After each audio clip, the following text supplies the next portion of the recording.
Good morning students and welcome to Knowledge with Anirudh. Today we are going to study chapter 1 number system and example 3. Example 3 बोल रहा है locate root 2 on the number line. root 2 एक कैसा number है? एक irrational number है जो previous class में हम लोग बहुत अच्छे से समझ चुके हैं.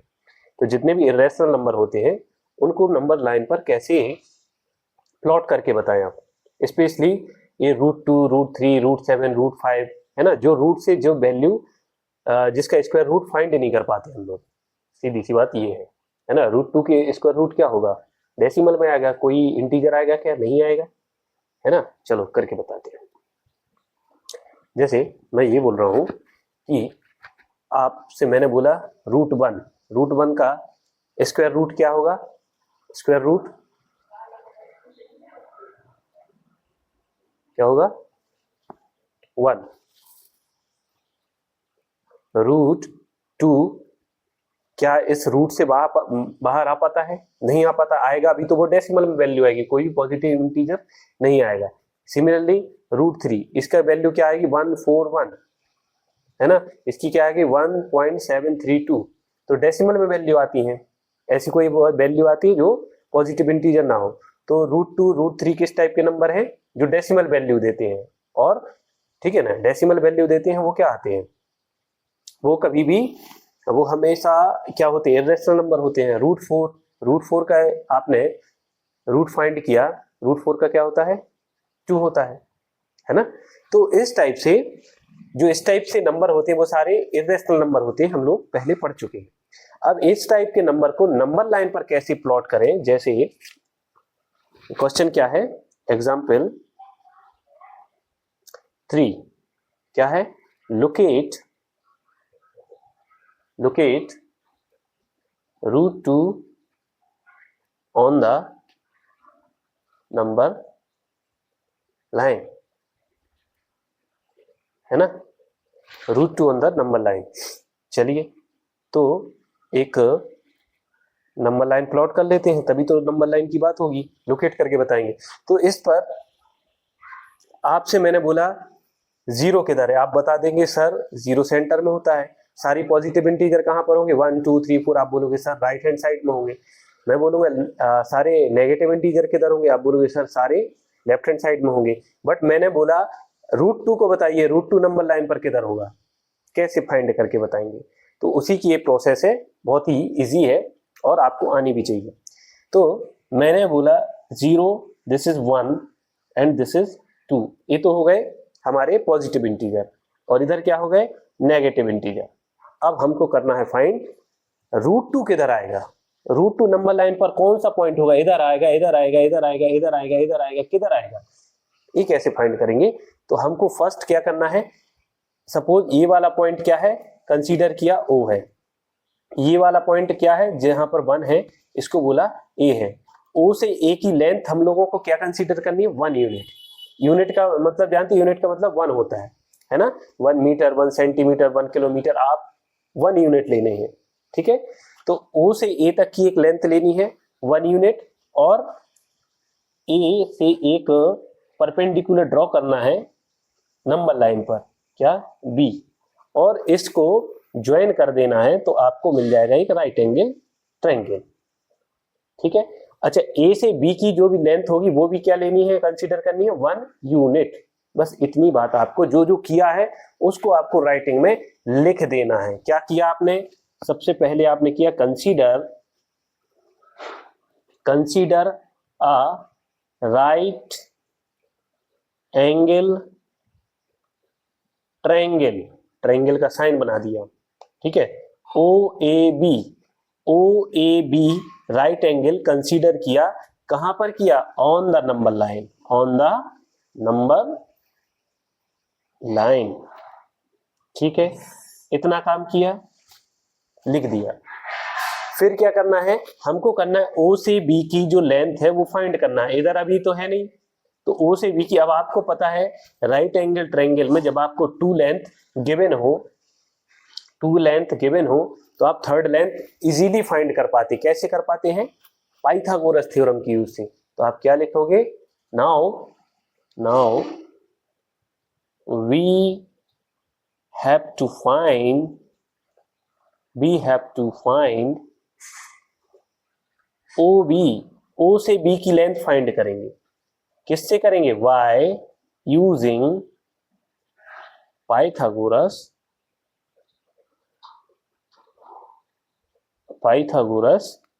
थ्योरम इन किस ट्रायंगल में कर रहा है? In triangle OAB, triangle OAB। Means जो भी आप कर रहे हैं, मैंने बस वो लिख दिया, कोई अलग से वर्क किया क्या? नहीं किया। अच्छा, पाइथागोरस थ्योरम क्या होती है? पाइथागोरस थ्योरम होती है हाइपोटेनस का square is equal to perpendicular square is equal to base square OA है ना, सॉरी OA का स्क्वायर। हिंदी में क्या होते हैं? कर्ण का वर्ग बराबर लंब का वर्ग धन आधार का वर्ग। अभी ये स्क्वायर इधर ट्रांसपोज करेंगे तो क्या हो जाएगी? OB की value under root AB square plus OA square. Okay, AB की वैल्यू क्या है? 1 स्क्वायर प्लस OA की वैल्यू 1 स्क्वायर। 1 स्क्वायर 1 होता है, 1 स्क्वायर 1 होता है, 1 1 क्या हो जाएगा? प्लस होकर के 2। तो OB की वैल्यू क्या आई? OB की वैल्यू क्या आ गई? रूट 2। आ गई कि नहीं आ गई? अब आपको क्या करना है? इस कंपास का यूज करना है और इस सेंटर O को क्या करना है? सेंटर कंसीडर करके O से B तक की लेंथ को आपको इस टाइप से मेजर करना है और आपको क्या लगाना है? इस नंबर लाइन पर आर्क लगाना है। ठीक है, तो आपने इस OB के करस्पॉन्डिंग जो आर्क लगाया वो नंबर लाइन पर किधर आया? इधर आया। इंटरसेक्ट जिस पॉइंट पर किया that is the point of root 2। तो इस आर्क ने जिस पॉइंट पर इंटरसेक्ट किया वही पॉइंट क्या है? रूट 2। जैसे रूट 1 का पॉइंट ये है, रूट 2 का ये है, तो जिस पॉइंट पर इस आर्क ने कट किया OB की करस्पॉन्डिंग इस नंबर लाइन पर, और इस पॉइंट का नाम ही क्या है? P कर दिया। तो OB के करस्पॉन्डिंग इस नंबर लाइन पर जो OP लेंथ आई है और जिस पॉइंट पर ये P पॉइंट आया वही पॉइंट क्या है? रूट 2 है। ठीक है, तो नंबर लाइन पर रूट 2 फाइंड करना सीख लें। अब जो जो किया है उसको एक बार आप लिख दीजिए ताकि आपको एग्जाम में बहुत ही अच्छे मार्क्स मिले और टीचर समझ पाए कि हमारे स्टूडेंट्स को ये कंसेप्ट बहुत अच्छे से क्लियर है। तो क्या किया आपने? जो भी किया उसको लिखना है। We have just see that, क्या see that? OB is equal to root 2। Okay, कैसे किया? यूजिंग किससे यूज किया? A compass. ये लिखना जरूर है आपको। A compass with centre O को क्या किया? सेंटर। कंपास से आपने कंसीडर एंड रेडियस क्या ली? And radius OB। Draw an arc, आपने ड्रा किया एक आर्क, an arc intersecting the number line. कहां पर इंटरसेक्ट हुआ था? नंबर लाइन पर। Intersecting the number line at the point P। किस पॉइंट पर इंटरसेक्ट किया?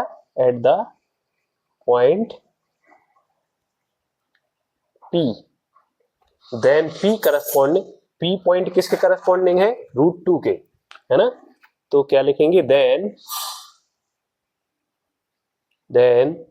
P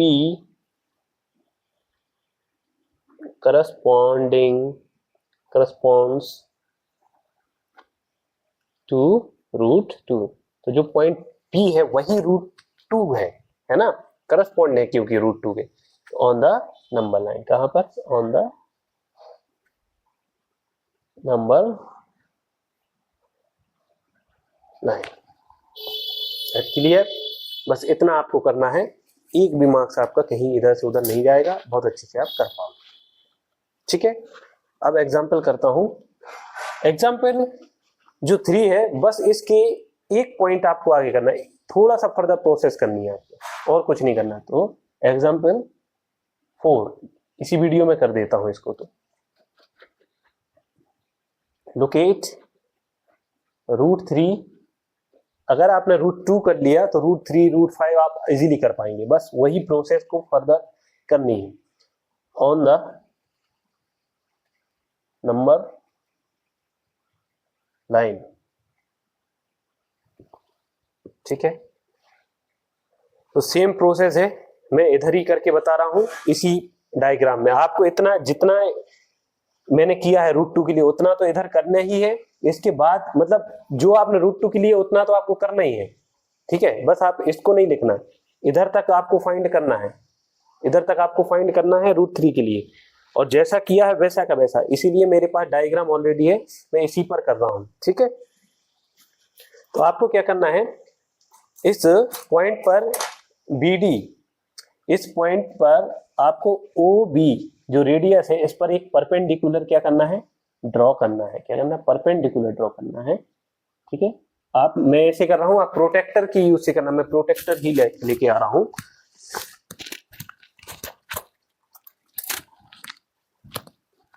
ठीक है, तो आपको क्या करना है, इस पर प्रोटेक्टर का यूज करके आपको 90 डिग्री पर आपको एक परपेंडिकुलर ड्रॉ करना है। ठीक है, और वो परपेंडिकुलर कितने यूनिट का होगा, वो भी 1 यूनिट का होगा। तो B के बाद कौन सा पॉइंट आता है, C, तो मैंने BC एक परपेंडिकुलर ड्रॉ किया और OC को क्या कर दिया, ज्वाइन कर दिया। अब ये बताइए 90 डिग्री है ना इधर, और ये क्या है, 1 यूनिट है, और OB की लेंथ क्या है, और √2 है। फाइंड क्या करना है, OC करना है, बस समझ आ गया। तो आपने जो जो किया इतना तो देखो करना है, मैं नहीं कर रहा हूं। इसके बाद मैं क्या लिखने वाला हूं वो देखिए। ठीक है, ठीक है, √3 के लिए आपको इतना पहले लिखना है इधर। ठीक है, इधर तक। इसके बाद क्या लिखना है वो बता रहा हूं। कंस्ट्रक्ट BD कंस्ट्रक्ट किया कि नहीं, BC, sorry, construct BC of unit length perpendicular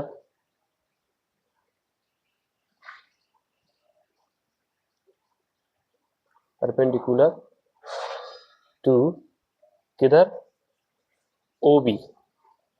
इस OB पर आपने क्या किया, BC परपेंडिकुलर लिया। ठीक है, लिया तो इतना लिख दिया। फिर क्या करना है, देन यूजिंग पाइथागोरस थ्योरम, फिर आपको क्या करना है, OC की लेंथ फाइंड करने के लिए आपको क्या करना है, पाइथागोरस थ्योरम का यूज करना। Then using Pythagoras theorem,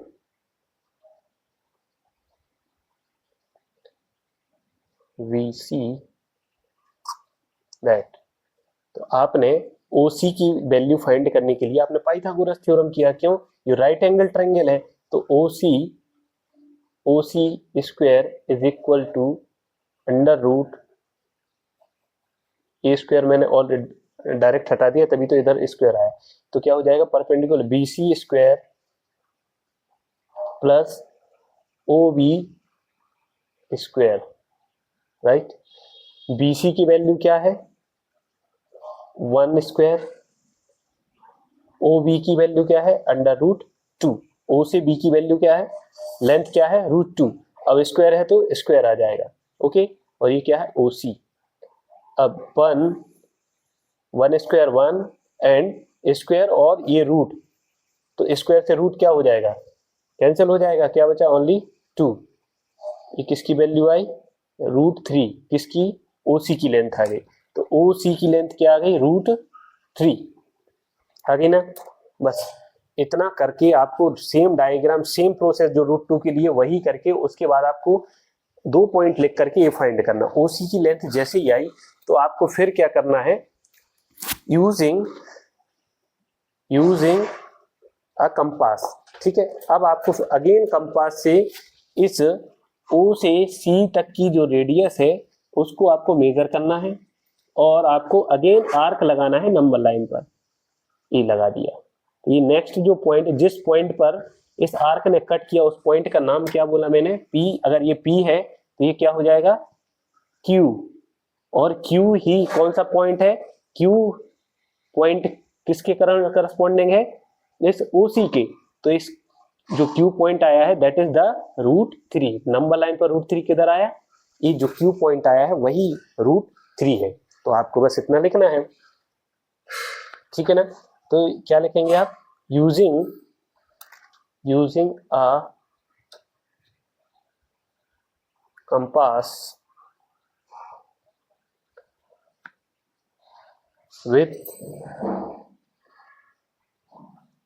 centre O and radius क्या लिया आपने, एंड रेडियस क्या ली, OC, and radius OC, draw an arc which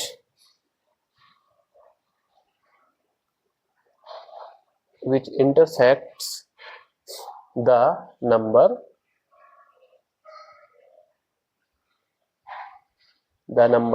line at the point Q। अब Q जो पॉइंट आया वो किसके करस्पॉन्डिंग है, रूट 3 के। इस रूट 3 के करस्पॉन्डिंग ही जो पॉइंट Q है, तो पॉइंट Q ही रूट 3 है ना। Q then Q correspond to root 3। बस इतना ही आपको करना है, रूट 3 वाला भी आपका कॉन्सेप्ट क्लियर हो जाएगा, है ना। आई होप आपको समझ आया होगा रूट 3 और रूट 2 रूट 3 कैसे फाइंड करते हैं। और जो एक्सरसाइज में रूट 5 है उसमें तो आपके सारे कंसेप्ट बिल्कुल एकदम क्लियर होने वाले हैं, ठीक है। इन सब का यूज करके वहां पर हम लोग रूट 5 का वैल्यू फाइंड करेंगे। Okay, thank you class.